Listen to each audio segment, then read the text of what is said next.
So my name is Nkozia. I grew up primarily in Washington, DC in the United States of America. I was privileged to be able to be exposed to African history within the DC public charter school system in America. And that kind of invigorated me to love education, one, and to be inspired by education. But as I grew older, I realized that having an African-centered education isn't something that you will see in the American education system for a myriad of different reasons. That public charter schools indicate that it's more so private. So the teachers were able to create a curriculum that was centered around that student body and who were African themselves and wanted to share that knowledge because they saw the worth in that. But outside of that charter school, you won't see that anywhere else. As far as I didn't see it when I was living down south in America, and I didn't see it when I got older in high school or in college, unless I was specifically intentionally trying to take those types of courses. And then even then, a lot of times when you are in university, you have sometimes white people, Europeans, like British people, people who are German, whatever the case may be, who are teaching African history or African politics or whatever the case may be. So when that is happening, the narrative is going to be one that makes them the victor, or which makes them and their people look better than the African people themselves. So it's not coming from an Afrocentric perspective. And then even when I was in the Air Force Academy, they don't really focus on any type of history outside of military history or war history either way, right? So this learning of an Afrocentric way of or African history is kind of obsolete now, nearly, in societies. So that's why I've been inspired to create something called the United Association of Moors, and it has an LLC called Moor SERP, which was dedicated to creating a search engine for African people to be able to easily find the information that helps them learn about who they are. So we're talking about African scholarship, African literature, and African resources. What are the African businesses that exist worldwide that can help me be able to be more African owned, and I'm only buying from African people? So this was the kind of concept behind it, because I saw that in our current societies, that's something that's currently suppressed severely. But I think the group consciousness is beginning to change, but that's a little bit about it. Thank you so much. That is really very interesting to see. All right, now let me hang on a little bit. As you were still growing up, a little girl in DC area. So, what kind of information were you receiving from your parents? They tried to give you a background of who you are. Yeah, so actually my great grandfather, Harold Lee the Bethune II, he was actually someone that was really into African people, like protecting the African people. He was someone who ran for governor in Louisiana, and he was very serious about the liberation of African people and representing the African people, because he saw where we were at mentally.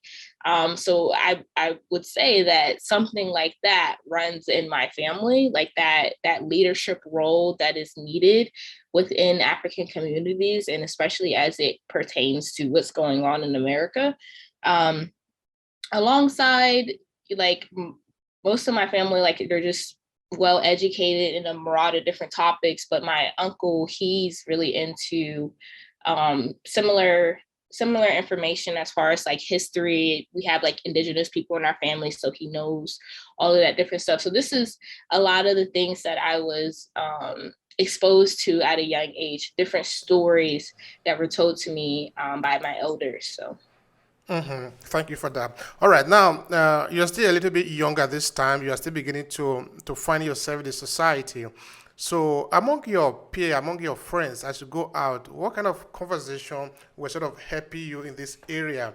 You are not yet you are mature now as you are talking to me, but I'm talking of then as you were trying to find your feet on the ground. What kind of information were you like assessing? I'm trying to understand a young person growing up in the United States, say in DC area, the kind of information that you generally receive. Yeah.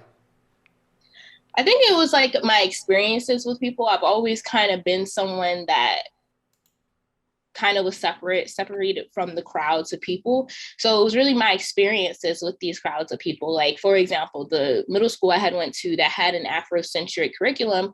Well, something that I got to experience and I even analyze today is the concept of the crab barrel theory, right? Because of how things were situated in that school, they had like a hierarchy of intelligence nearly, and I don't really want to call it that, but that's really what it was. They tested the young people, and if you tested high on the test, you were put in a specific class, and if you tested low on the test, you were put in a lower class. And what that did was that it caused a hierarchy amongst middle schoolers. Can you imagine? And we didn't realize it at the time, but the people who had tested low and were in the lower classes would really pick at and bully the ones that were in the top classes, right? Because they kind of give this inferiority and superior complex. And what that was, it's like almost emulating the same systems that we were a part of. Once we joined white society, it wasn't very like communal, right? It was you separating or dividing a group of people.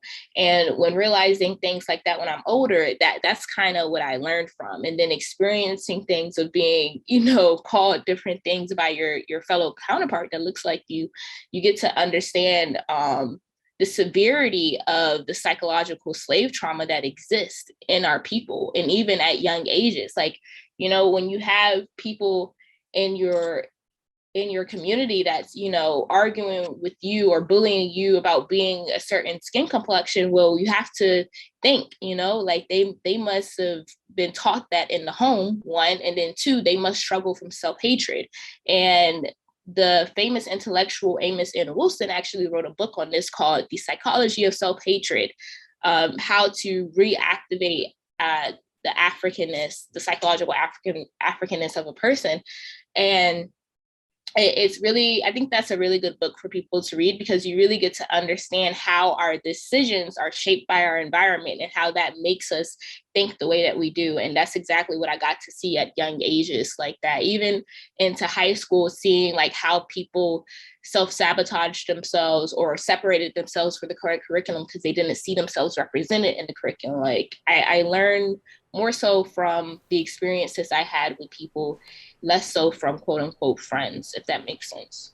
Yeah, it makes a lot of sense. And of course, thank you so much for that. That is very important because, of course, now as we are currently speaking, we are speaking as adults, we are mature, we have gone through a lot of experience. And so we have formed our opinion and they are very solid. There is no doubt about that. So, of course, I'm still trying to see when we were still younger, growing up, sort of influences that we have around us. Those ones also have a lot of impact on how we shape our realities. So probably this is the last question I'm going to ask you related to that before we move to the current state, into what you're doing, looking at cultural storytelling and all of that. So looking at maybe books that you could read, because these books have a lot of influence also on people, on what kind of book do you have to read. So tell me, what kind of books were you having access to as you were still growing up, maybe going to secondary school? Tell me about that. Like, was there any books that actually influenced you in a particular way that you got to read, you saw somewhere in the library or things like that, related to African history? Yeah. Yeah, I remember like we were told to read things like in middle secondary school, things by like Aladu Aquino, the narrative of Aladu Aquino, which was really impactful, was really sad. He was someone that was actually taken from West Africa and brought to the Americas, and he had remembered it. He remembered nearly everything, and he remembers the time that he was taken. The time is like he witnessed people getting beaten a certain way, is specifically women, and being raped, and how he couldn't do anything. And he remembers, just being in fear of his life because what he saw was happening around him to the people that looked like him.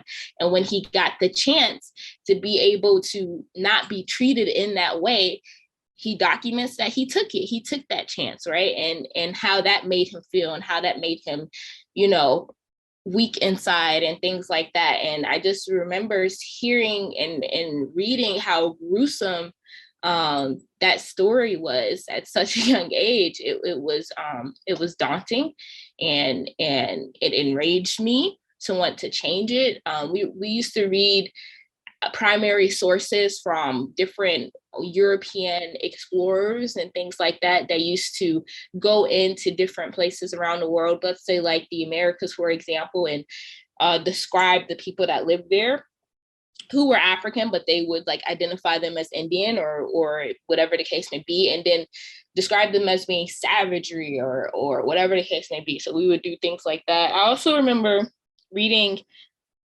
the autobiography of Malcolm X. Like we used to read things from Kwame Nkrumah, Kwame Ture, so many different things at such a young age. And we were just being exposed with this like Pan-Africanism and almost African consciousness and nationalism that existed on a global scale. So, and we used to be told African stories, almost like our teacher would be kind of like a griot at that age too. So it was really, really interesting. So he used to tell us the story of Nefertiti, Nefertari, all different types of stuff. So it was very, very well engaging.